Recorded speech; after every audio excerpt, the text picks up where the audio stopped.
Το RPL Sky αναφέρει ότι η Κράσνονταρ ενδιαφέρεται για τον Αντρίγια Ζίβκοβιτς και τον Γιάννη Κωνσταντέλια.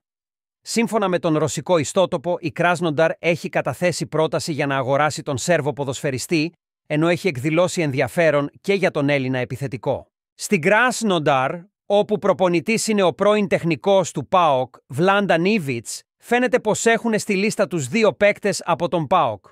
Ο λόγος αφορά τους Άντριγια Ζίβκοβιτς και Γιάννη Κωνσταντέλια.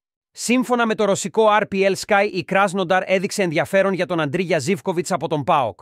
Σύμφωνα με την ίδια αναφορά, ο ΠΑΟΚ ζήτησε 7 εκατομμύρια ευρώ για τον Σέρβο Εκστρέμ και επιπλέον 3 εκατομμύρια ευρώ από τον πατέρα του, που έχει μέρος από τα δικαιώματα του παίκτη.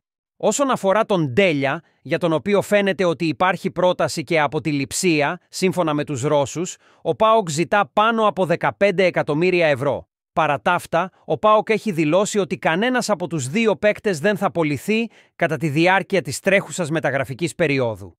Αξίζει να σημειωθεί ότι το μεταγραφικό παράθυρο στη Ρωσία κλείνει στις 22 Φεβρουαρίου.